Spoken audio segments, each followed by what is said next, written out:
के बारे में बड़ी सुंदर ढंग से चर्चा की। और हम सभी को पता है कि 5 हमारे सोशल एथिक्स हैं, पर्सनल हैं, 5 सोशल हैं, और जिसमें शौच, संतोप, तप, स्वाध्याय, ईश्वर प्राणिधान हमारे पर्सनल एथिक्स, और 5 सोशल जो अहिंसा, सत्य, अस्तेय, ब्रह्मचर्य, अपरिग्रह। और ये योग दर्शन के माध्यम से तो बताया ही है, ये शायद हमारी भारतीय जीवन पद्धति के बहुत सुंदर महत्व रहे हैं, जिनके बारे में हम लोगों को बचपन से ही बताया जाता है। सफाई रखना है, हाथ साफ रखने हैं, हाथ धोना है, शौच के बाद साबुन से धोना है, मिट्टी से धोने के बाद साबुन से अब आ गया, और अब हमें हाथ नहीं मिलाना है। ऐसी बहुत सारी चीज़ें कोरोना महामारी में जो बताई गई डॉक्टर्स के द्वारा, मेडिकल साइंटिस्ट के द्वारा, ये सब सारी हमारी भारतीय जीवन पद्धति के मूल आधार रही हैं, और आपने बड़े सुंदर ढंग से हमें समझाया। हम आपके बहुत बहुत आभारी हैं। अब इसी श्रृंखला में हम आगे बढ़ते हैं।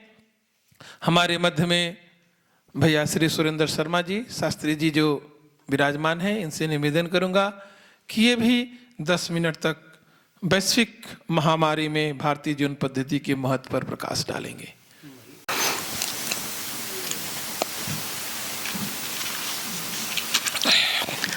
परमाराध्य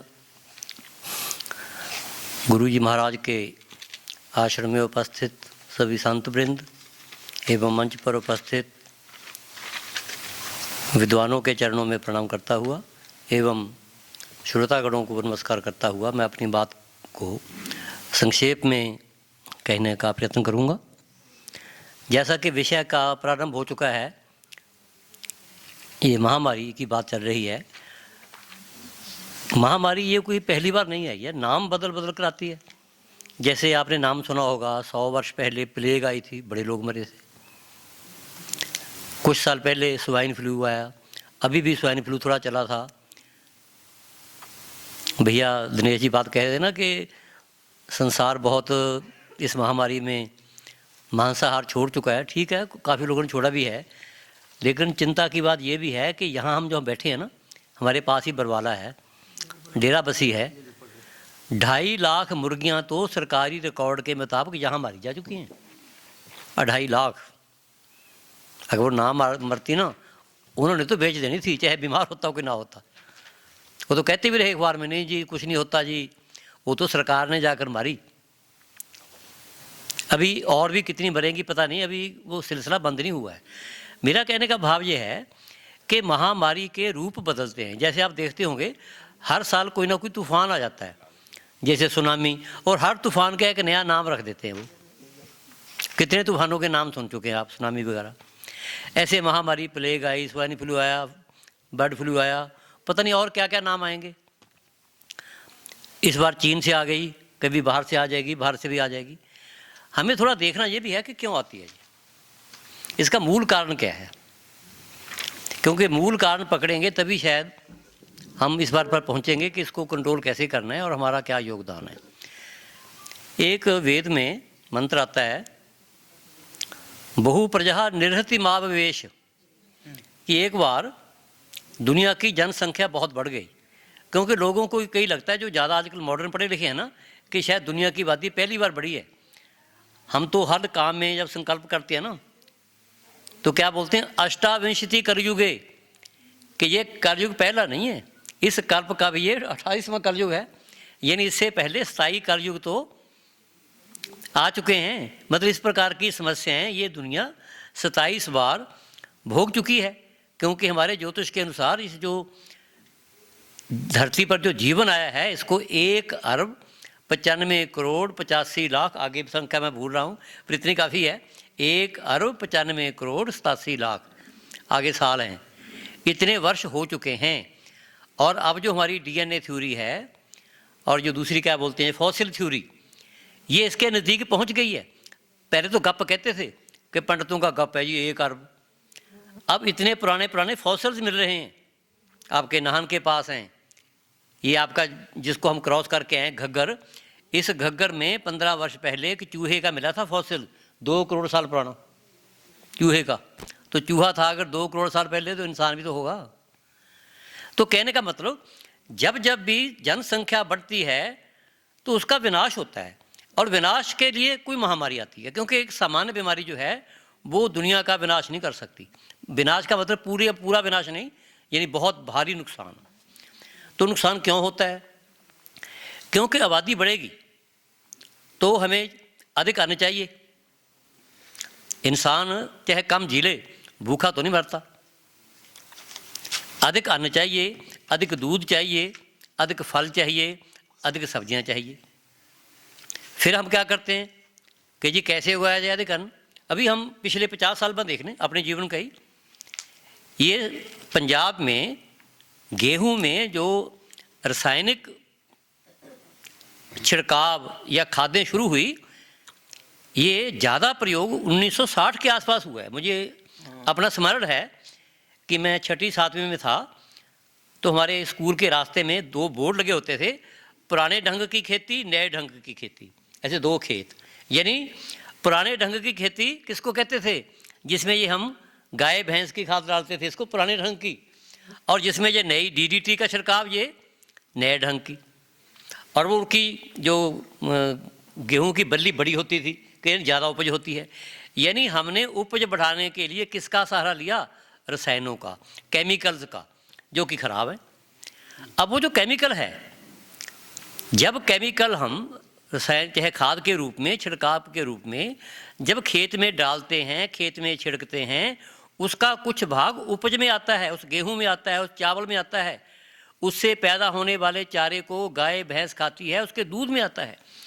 आपको बड़ा आश्चर्य होगा पर सत्य है ये। हमारे आश्रम के सभी लोग लुधियाने से तो हैं ही, और लुधियाना में यूनिवर्सिटी है एग्रीकल्चर की, मेरा जिला भी लुधियाना ही है। तो वहाँ एक 12 से 15 साल के बीच की बात है, एक शोध हुआ कि खेतों पर जो छिड़काव होता है, जो खादें डाली जाती हैं, इसका मानव पर कितना असर हो रहा है। ये तब हुआ जब ये बठिंडा की साइड में ना बहुत कैंसर बढ़ गया। भी कैंसर क्यों बढ़ा? अभी भी आपको पता होगा, बठिंडा से एक ट्रेन जाती है, क्या नाम है बहन दीदी उसका? Cancer train. कैंसर ट्रेन, इतना कैंसर हो गया वहाँ। तो खोज हुई, पता चला कि एक पंजाब के आम आदमी के ब्लड में 40% DDT जा चुकी है। ये यूनिवर्सिटी की रिपोर्ट है, ये भी 15 साल पुरानी। अब मुझे नहीं पता, भगवान जाने कि अब बढ़ गई है, कम हो गई है, आई डोंट नो। 40% पंजाब के आम आदमी के ब्लड में DDT जा चुकी है, दूध के द्वारा, अनाज के द्वारा। हम बात कर रहे थे ना पश्चिमी आहार की, ना खाओ नॉन वेज। गेहूं, तो गेहूं की बात कर रहा हूं मैं, दूध की बात कर रहा हूं, पंजाब के दूध की, पंजाब के गेहूं के, पंजाब के चावल की। और दूसरा कारण उन्होंने क्या बताया? अभी मैंने जैसे बात कहा ना कि ज़्यादा हमको अन्न चाहिए, तो ज़्यादा अन्न के लिए हम केमिकल करेंगे एक। तो फिर दूसरा, पहले हमारी बहुत सी खेती साल में खेत को थोड़ा खाली छोड़ते थे। जैसे हम कहते हैं खाना खा करके 3 घंटे पेट को खाली छोड़ो। अरे धरती का भी तो पेट है। आज पंजाब का ये हाल है कि आज काटी है ना, तो कहते हैं 1 हफ्ते में उन्हें बो देना है, उसको खाली नहीं छोड़ते हम। पंजाब जो सन्न धरती खाली छोड़ते थे, उससे वो अपनी उपजाऊ शक्ति को द्वारा प्राप्त कर लेती थी। उसके लिए ज़्यादा पानी चाहिए, हमने ज़्यादा पानी निकालना शुरू कर दिया पंजाब की धरती से। वो आज का विषय नहीं है, लेकिन जो आज की स्थिति है, मैं पंजाब का ही हूँ, भगवान कृपा करे हमारे पर। नहीं तो जो बड़े बड़े साइंटिस्टों की रिपोर्ट है, जिनका दफ्तर चंडीगढ़ है, कि यही क्रम चलता रहा तो आने वाले 10 से 15-20 साल में पंजाब की 30 to 40% धरती बिल्कुल बंजर हो जाएगी, पानी नहीं रहेगा नीचे, और वो पानी डिस्चार्ज भी नहीं कर पाएंगे, इतना दूर चला जाएगा। जो हमारा विषय नहीं है, मेरा मतलब था कि पानी ज़्यादा चाहिए। उसके लिए क्या किया? बिजली चाहिए। बिजली भाखड़ा पूरी नहीं कर पाया। जब भाखड़ा बना था ना, तो लोग कहते इतनी बिजली को क्या करोगे। जब भाखड़े की प्लानिंग हुई थी तो कहते इतनी बिजली को क्या करोगे, क्योंकि तब तो बिजली कम यूज करते थे। अब है कि बिजली से काम नहीं चला, तो हमने कोयले से बिजली बनाई। सबसे पहले बठिंडा लगाया जी।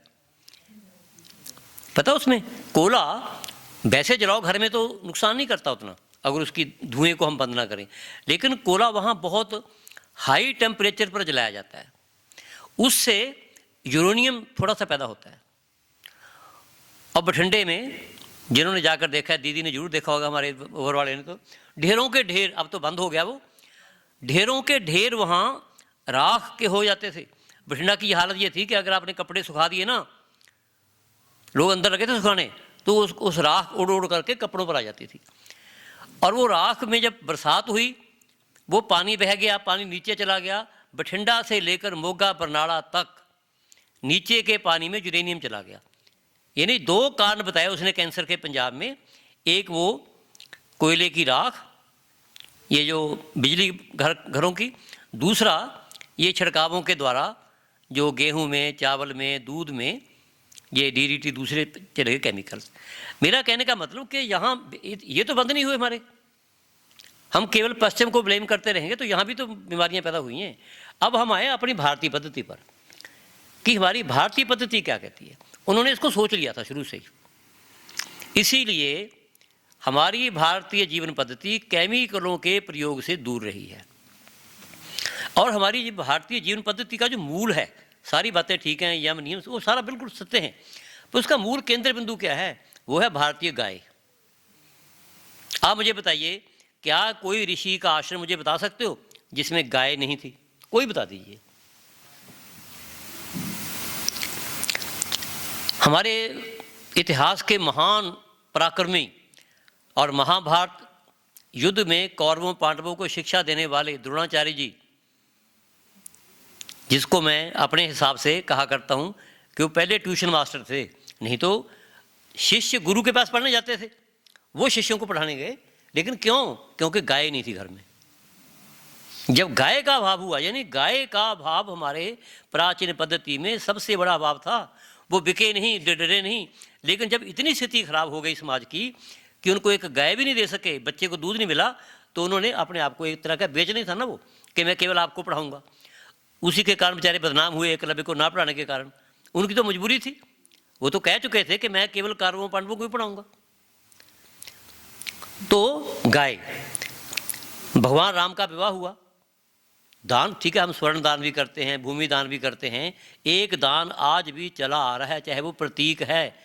कोई विवाह हिंदू का कम से कम, चाहे वो गाय के नाम पर 10 रुपए दे, पर गाय दान। स्वर्ण दान कंपल्सरी नहीं है वहाँ, स्वर्ण दान कंपल्सरी नहीं है, वस्त्र दान कंपल्सरी नहीं है, लेकिन गाय दान कंपल्सरी है। कारण ये था कि गाय हमारे जीवन का आधार था। और गाय कौन सी? भारतीय नस्ल की, फिर ना इसको भूलना, दूसरी गाय नहीं, उसको तो मैं गाय मानते ही नहीं, बहुत शोध हो चुकी है, वो गाय ही नहीं है। गाय केवल भारतीय नस्ल की गाय है। वो कितनी बातें हैं उसमें, सोना है। अभी मैं बताऊं, अब ये जब महाभारत की बात आती है तो गाय में क्या क्या है, बहुत लंबा विषय पर, बहुत मैं संक्षेप में कहने की कोशिश कर रहा हूँ। महाभारत में जब पांडवों का वनवास हुआ, उनका 13वां साल अज्ञातवास का था, चिंता हुई, छुपना है, तो अपना अपना परिचय लगे देने वो जाकर। युधिष्ठिर महाराज ने परिचय दिया, अर्जुन ने दिया। जब बारी नकुल सहदेव की आई, क्योंकि मेरा केंद्र बिंदु गाय है, पूछा कि आप क्या जानते हो? वो कौरवों के, पांडवों के पशुओं के इंचार्ज थे, सारा पशुधन, क्योंकि उसमें लड़ाई में भी पशुओं की जरूरत थी, घोड़ा हाथी, और वैसे गाय तो थी तंत्रीपाल। तो उन्होंने श्लोक क्या बोला, क्या परिचय दिया महाभारत का? वृषवांश चैव जानामि महापुंगव संभवान। कौन से? ये शाम गंध मात्रेण महाबंध्या प्रसूयते। कहता मैं उन गौओं को जानता हूँ, उन बैलों को जानता हूँ जिनमें विशेष लक्षण हैं। अभी तक कई लोग लगे हुए हैं खोज में, अभी उसमें कामयाब नहीं हुए, भगवान जाने वो नस्ल खत्म हो गई, पर हम तो वहाँ तक पहुँचे नहीं हैं। क्या लिखते हैं? ये शाम गंध मात्रेण, कि वो गाय,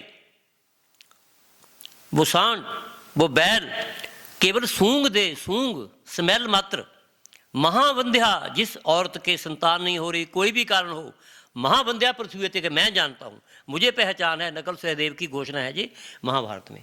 गाय में ऐसी ऐसी महान चीजें हैं। सोने की खोज तो हो ही चुकी है।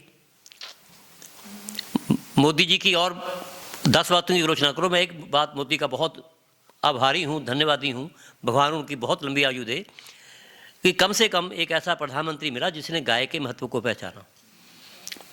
आप लोगों को पता होगा, नहीं पता तो मैंने बता दूं, हमने लिखा था मैगजीन में भी, आज से कोई लगभग 9 या 10 वर्ष पहले विश्व के दूध का मुकाबला हुआ।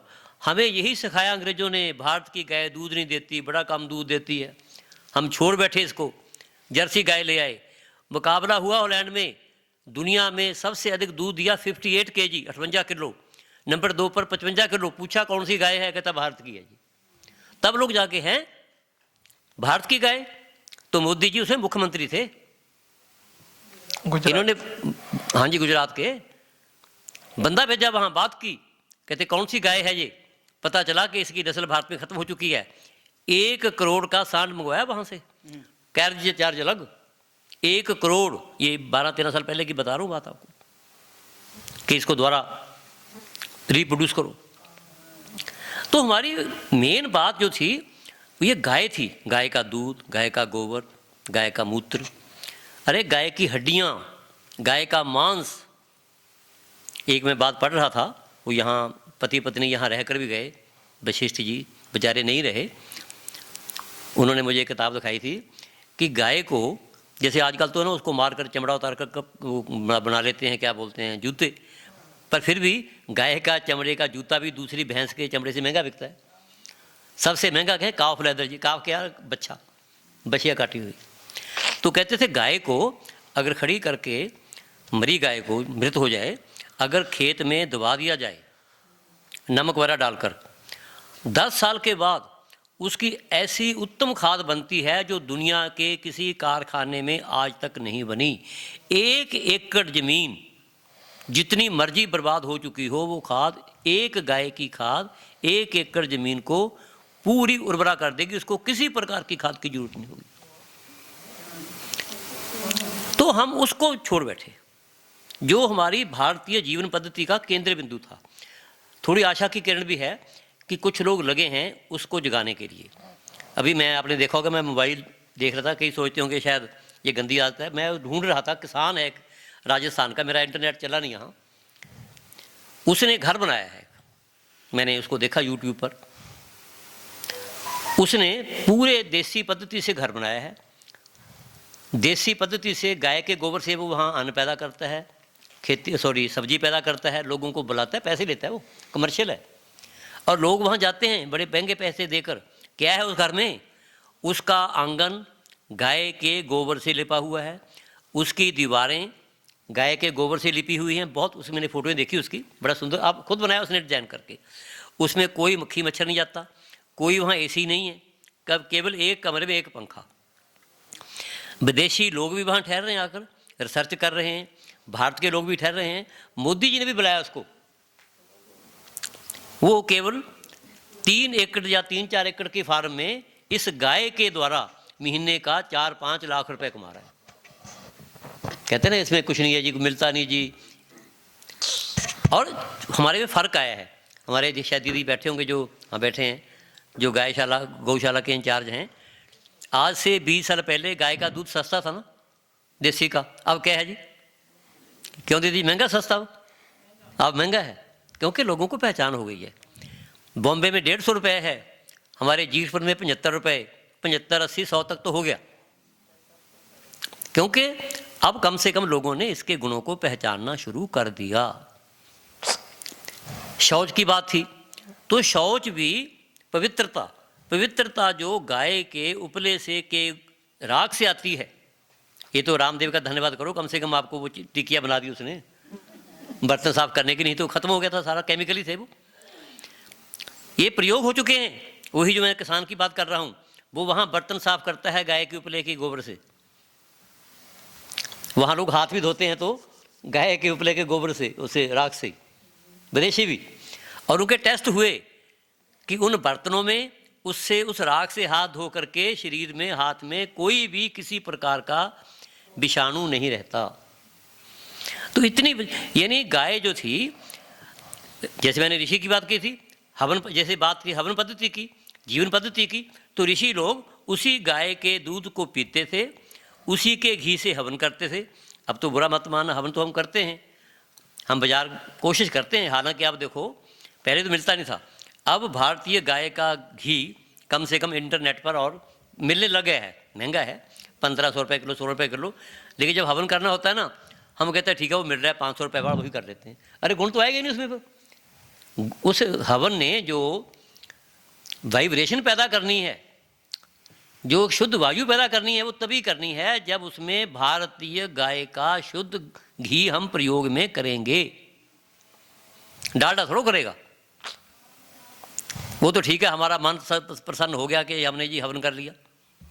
तो आज जो है, अगर हमने भारतीय जीवन पद्धति को पुनर्जीवित करना है और अपने आप को पहले बचा लें, फिर दुनिया तो बचेगी अपने आप, क्योंकि दुनिया हमसे समझदार है। जिस दिन हम ये सिद्ध कर देंगे, कुछ तो सिद्ध कर ही दिया, जैसे मैंने बताया आपको, कुछ फर्म बन गए हैं। जिस दिन हमने और अच्छी तरह सिद्ध कर दिया कि भारतीय गाय हमको सभी बीमारियों से बचा सकती है, याद रखना दुनिया हमसे बड़ी भक्त बन जाएगी, गाय की बड़ी बन जाएगी, हम पीछे रह जाएंगे। अभी मैं से बात दान की कर रहा था ना, जब भगवान राम का विवाह हुआ तो क्या दान किया? गऊँ कितनी, 4 लाख के गऊँ मंगाओ। यही था कि राजा लोग ऋषियों को गऊ देते थे ताकि ये जो भारतीय जीवन पद्धति है इसमें कोई व्यवधान ना आए, जैसे आज आ गया है। अब हमारी शैली ऐसी हो गई है, जैसे पंचकूला है, चंडीगढ़ है, कि हम घर में गाय रख नहीं सकते। केवल मुझे एक उदाहरण याद है, ये भी कोई 10 या 12 वर्ष की बात है, मैं कथा सुन रहा था मुरारी बापू जी की। तो उनका कोई शिष्य था, ये बिल्डर, यानी जो मकान बनाकर बेचता था। उन्होंने कहा था बिल्डर को अपनी कथा में, और बिल्डर ने हामी भी भरी थी। अब मुझे नहीं पता कि वो अहमदाबाद में या गुजरात के पास वो नगर उसने या सोसाइटी बनी या नहीं बनी। उसने कहा था कि ऐसी सोसाइटी बनाओ जिसमें हर घर के लिए गऊँ रखने का प्रबंध हो, क्योंकि अब 6-6 मंजिले मकान है तो गाय थोड़ा ऊपर चढ़ेगी। तो उसने कहा था कि उसमें एरिया रख दो एक सोसाइटी में जिसमें गऊँ हों, लोग खुद ना पालें चाहे लोग पालें, ताकि उस सोसाइटी के लोगों को भारतीय गाय का दूध मिले। हामी तो भरी थी उसने स्टेज पर कि मैं ऐसी सोसाइटी बनाऊंगा, पर मुझे उसका ज्ञान नहीं है कि बनी है या नहीं बनी। लेकिन नहीं बनी तो हम लोगों में जो समर्थ हैं या जो कोई बिल्डिंग वाला काम करते हैं, ऐसी सोसाइटी बनाने का प्रयत्न करना चाहिए। जैसे अभी मैंने बात कहा था ना कि अब लोग देसी गाय के दूध को किसी भी कीमत पर लेने को तैयार हैं। इसी एरिया में 75-80 रुपये तक तो उसकी कीमत पहुंच गई है, जबकि भैंस का दूध 50 रुपये मिल जाता है। तो लोग ऐसी सोसाइटी को भी अपना लेंगे जहां उनको लगेगा इस सोसाइटी में रहने से हमको देसी गाय का दूध मिलेगा। तो कहने का मेरा मतलब कि अगर हमने इस विश्वमारी का, इसका तो करेंगे, आगे आने वाले समय में भी हम इस बीमारियों से बचें, क्योंकि ये तो महामारी किसी और नाम से आ जाएगी। आज हम चीन को कोस लें, कहीं और से आ जाएगी। जैसे अब नया जो इसका रूप है वो कहते हैं अफ्रीका से आ गया, इंग्लैंड से आ गया। क्योंकि जो अणु है, अणु को कहीं ट्रैवल करने की, जाने के लिए किसी पासपोर्ट की, किसी वीज़े की ज़रूरत नहीं है। तभी तो हमने ये मास्क लगाए ना। कहीं का भी अगर हमारे पास है तो हमारा अणु परमाणु कहीं चला जाएगा या किसी का हमारे पास आ जाएगा। They need no permission. उसको कौन रोक सकता है? केवल ये गाय का मूत्र, केवल गाय का गोबर। अभी मैंने जो राजस्थान वाली बता रहा था ना बात, टेस्ट हुआ वहाँ जाकर के, उस कमरे में मोबाइल की जो है ना ये रेज, वो भी कम जाती है। सोचो आप, ये टेस्ट की बता रहा हूँ बात आपको कि मोबाइल की रेज, मोदी जी ने बुलाया उसको, उसकी इतनी मशहूरी पढ़ करके। तो मोदी जी ने कहा कि मैं चाहता हूँ कि भारत के किसान की दुगनी हो जाए। कहता दुगनी? मैं 10 गुनी करूँगा। कहते दुगनी क्या है, करो ऐसे मेहनत। लगे कुछ लोग जैसे अंदर ना, ये तो रिजल्ट आपके सामने है ना पिछले 20 साल का, कि गाय का दूध महंगा हो गया, गाय का घी महंगा हो गया। मैंने खुद पिछले 4 महीने में 1500 रुपये किलो अलग अलग जगह से मंगाकर ट्राई किया है गाय का, देसी गाय का घी, सॉरी। अब वो कितना शुद्ध है वो जाने, लेकिन मैंने तो 1500 दिए ना। ये नहीं कहने का मतलब आज का आम आदमी, मैं कोई थोड़ा कोई धनी आदमी हूँ या कोई मैं उद्योगपति हूँ, पेंशन पर गुजारा करने वाला आदमी हूँ। यानी आज आदमी गाय के दूध के लिए, देसी गाय के दूध के लिए, देसी गाय के मक्खन के लिए, देसी गाय के घी के लिए ज़्यादा पैसा देने को तैयार है। तो हम अपनी उस पद्धति को पुनर्जीवित करने के लिए गाय पर आधारित जीवन पद्धति को अपनाएं। हरिओम तत्सत। धन्यवाद, बहुत सुंदर। और